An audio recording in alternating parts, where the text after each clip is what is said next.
le paradis dont rêvent des milliers de clandestins.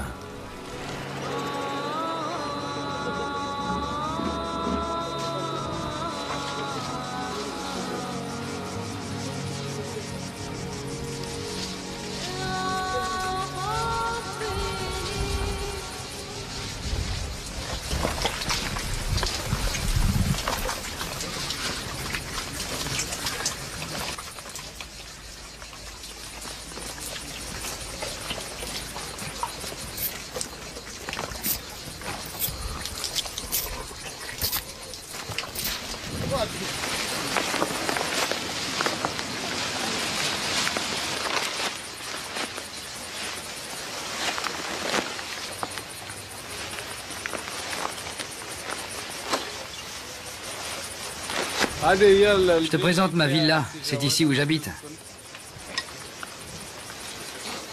Moussaïd est licencié en droit. Depuis 4 ans, il vit dans les Tchabolas, ces baraques de carton et plastique que les clandestins construisent eux-mêmes.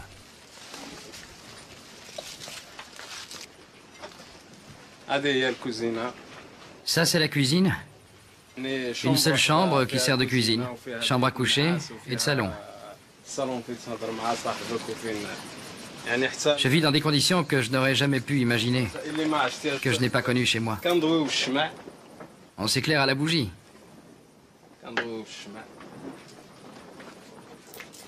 Alors qu'on pensait améliorer notre situation.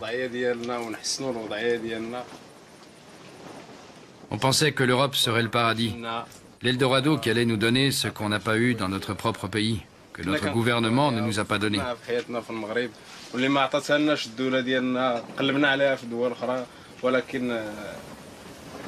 Oui, le rêve n'est pas au rendez-vous.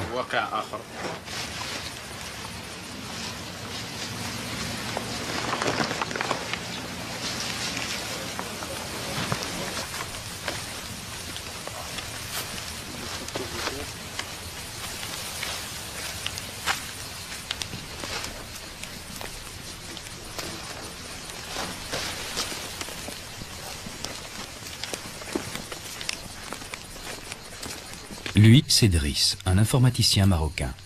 Depuis 6 mois, il vit dans les Tchabolas. Lui aussi est sans papier et sans revenu fixe.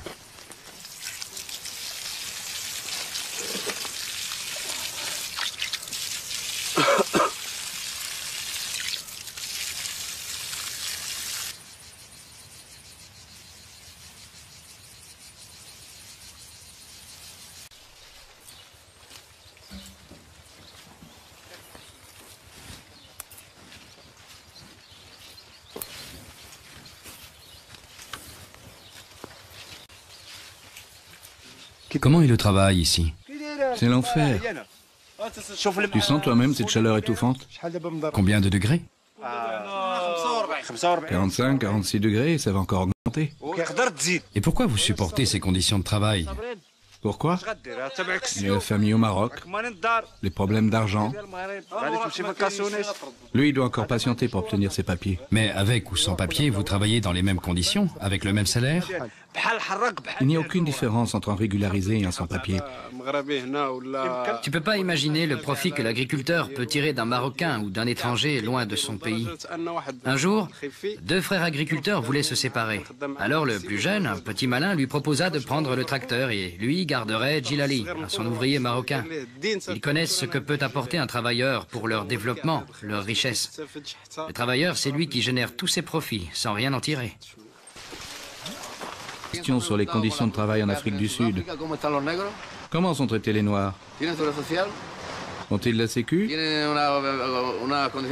Ont-ils un logement décent?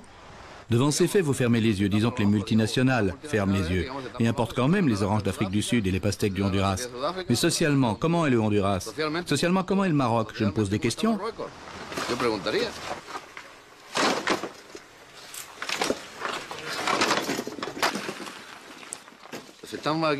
Depuis l'arrivée des émigrés, il y a des maladies qui n'existaient plus qui apparaissent dans cette région. Et tout ce qui se passe ici, c'est de la faute du gouvernement. Il faut du contrôle et du contrôle. Que faisons-nous ici? Accumuler tous ces gens, la délinquance, la drogue, le trafic de hashish? Ça, non. Les clandestins prennent une barque, ils arrivent sur les plages. Et alors? Vous croyez qu'on va leur construire des appartements? Non. Ni l'Espagne, ni aucun pays d'Europe n'a la capacité d'accueillir les migrants africains. Et ici, nous sommes la porte de l'Afrique.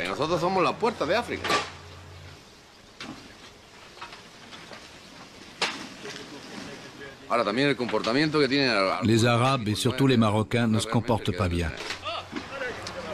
Le Marocain ne sait ni lire ni écrire. Il n'est pas prêt à vivre en société, c'est mon avis.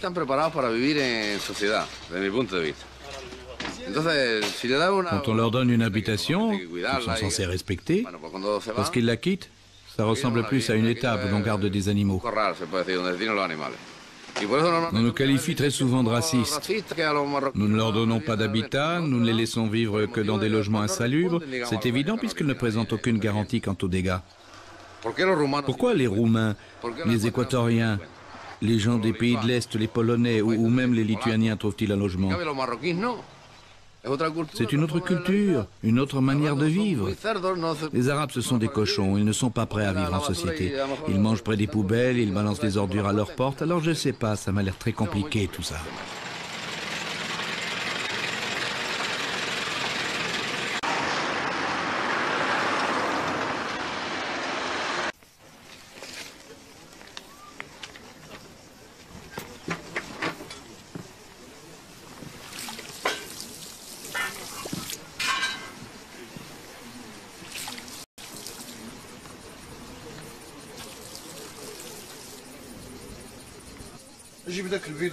Apporte le bidon. Apporte-le.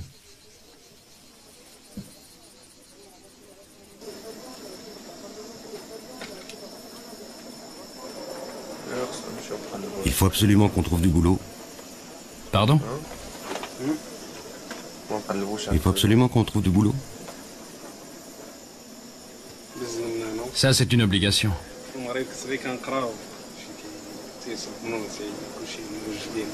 Au Maroc, je ne m'occupais que de mes études. Mes sœurs et ma mère faisaient tout. Même mon lit, je ne le faisais pas.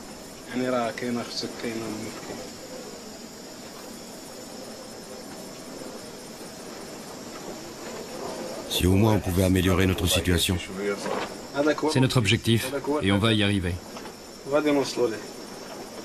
Dans combien d'années? On va y arriver. C'est sûr, un jour on va réussir.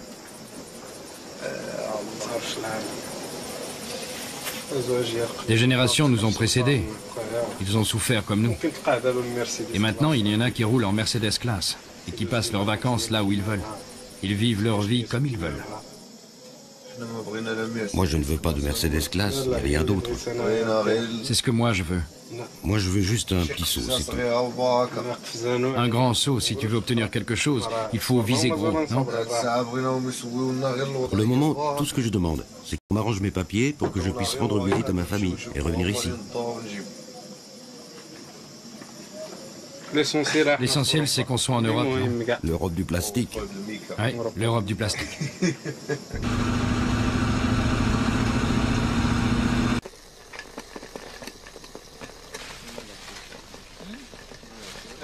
Aujourd'hui, le patron va nous emmener dans ses serres. C'était dur ce matin? L'enfer. C'est vrai? Je te jure. Le patron était avec vous toute la journée? Ouais, il plantait je ne sais quoi. Avec son fils? Non, tout seul. Tu sais, on était dans la camionnette. Son frère qui conduisait a éternué. Et il a dit « Hamdoullah ». J'ai dit à Moussa « T'as entendu ?» Il a dit « Hamdoullah ». Et le patron s'est tourné vers moi en me disant « Je connais très bien l'arabe, moi ».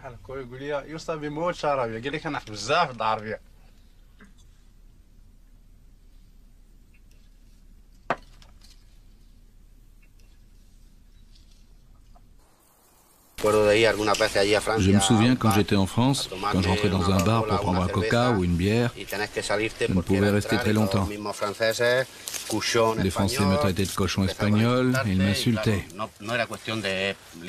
Bien entendu, il était hors de question pour moi de réagir. J'étais là-bas pour travailler, alors je baissais la tête et je partais. Au début, j'habitais dans une pièce où on stockait les insecticides et les engrais. Et puis j'ai habité dans une grande baraque en bois. Je recouvrais les fissures avec des plastiques pour me protéger de la pluie et du froid.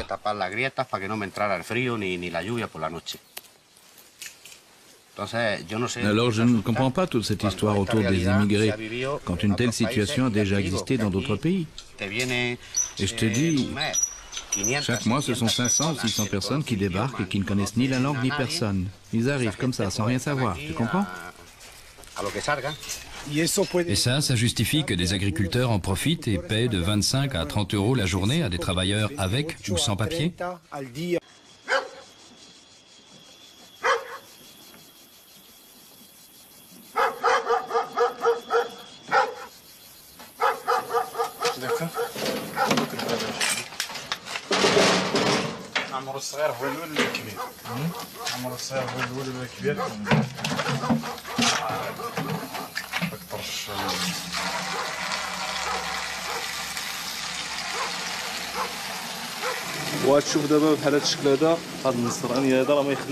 Le patron de cette serre ne nous laisse pas remplir de l'eau ici. Alors on vient le dimanche, ou bien à l'heure du midi quand il n'est pas là. Nos copains qui travaillent ici nous ouvrent les portes. Parfois il coupe l'eau et comme on ne peut pas faire plus de 4 km pour l'eau, la seule solution c'est de remplir des bidons directement du bassin. On l'utilise 2 jours jusqu'à ce que le patron ouvre de nouveau le robinet.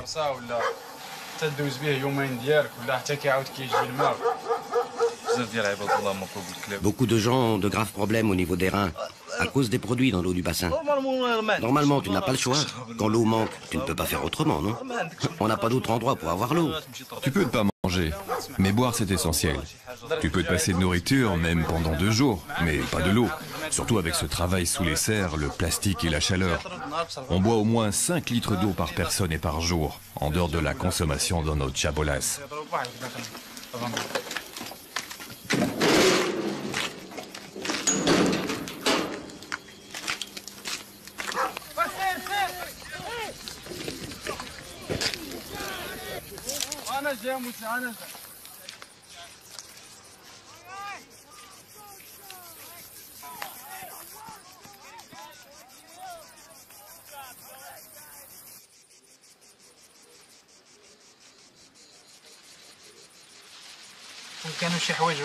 Si au moins tu pouvais montrer ces images des chabolas aux Marocains, ce serait une bonne chose. Je te jure qu'ils ne viendront pas.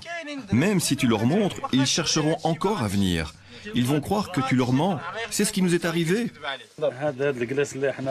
Vous savez, ici, c'est comme si nous étions au Tchad, ou en Somalie, ou dans le Sud-Soudan, l'Éthiopie, ou dans les régions de grands conflits, comme si on vivait au Mozambique.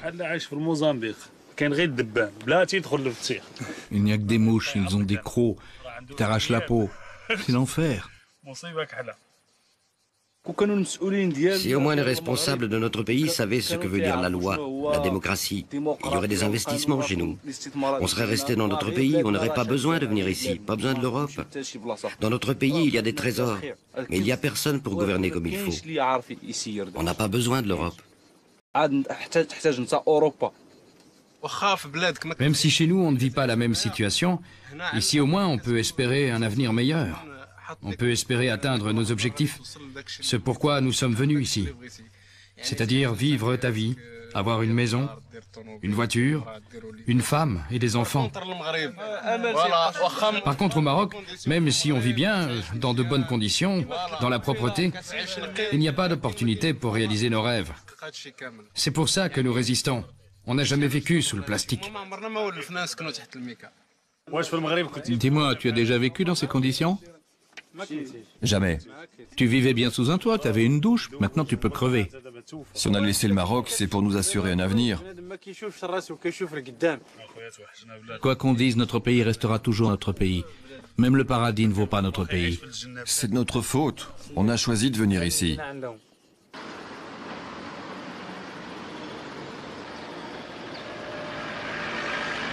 Ici. Des Marocains, des Espagnols, propriétaires de Cortijo, ancienne fermette espagnole au milieu des serres, louent aux immigrants des lits pour 40 € par mois. Et pourtant, il y a environ 3500 appartements inoccupés à El Ejido. Hola. Bonsoir. Qu'est-ce que tu fais? Tu brûles les ordures? Nous avons parlé avec les responsables de la mairie pour avoir une benne à ordures. On est prêt à payer. Fais attention. Nous sommes prêts à payer, mais... À plusieurs reprises, nous leur avons expliqué la situation, sans aucune réaction de leur part. Alors, quand il y avait des Espagnols qui habitaient ici, vous aviez un service de ramassage des ordures de la commune. Mais maintenant, comme vous êtes... Des Marocains? Oui, des Marocains et... Même le courrier, nous ne le recevons plus ici. Même la Poste a enlevé son service? Pas de facteur. Et avant? Avant, oui.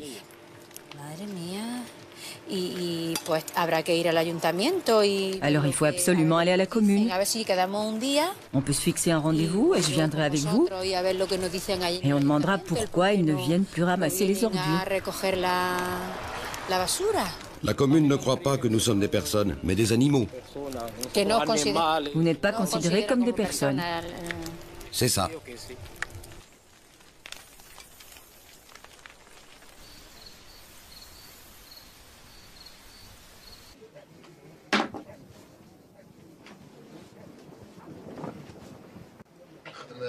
Ça fait maintenant 1 mois qu'on n'a pas de boulot. On n'a rien trouvé.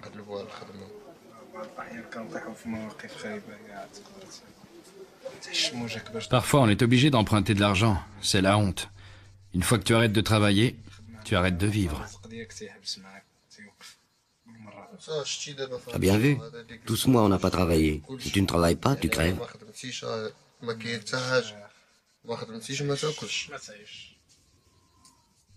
Sans argent, je ne peux même pas téléphoner à ma famille. Mais les choses vont finir par s'arranger. La patience mène à tout. Il faut qu'on insiste pour trouver un boulot. Il ne faut pas abandonner.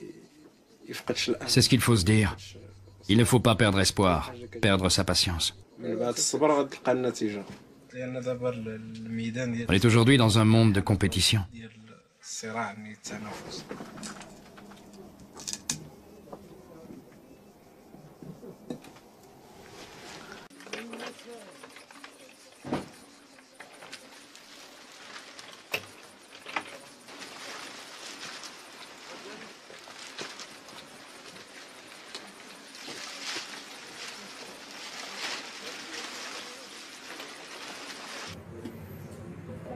Allô? Hein? Comment ça va? Ça va bien, mais j'ai du mal à avoir un contrat. Il y a des patrons qui profitent de notre situation. Ils demandent combien? 2 à 3 000 euros. Oh, 3 000 euros. Oui. Et Abdelati, il ne vous envoie pas un peu d'argent? Abdelati ne travaille pas. Nous croulons sous les dettes, il y a l'épicier, il y a l'huile, le savon. À la fin de chaque mois, on reste en panne. Tu es obligé d'emprunter de l'argent. Aujourd'hui, j'ai emprunté 1 euro pour acheter du pain. Dans 10 jours, peut-être à la fin du mois, je vous enverrai un peu d'argent.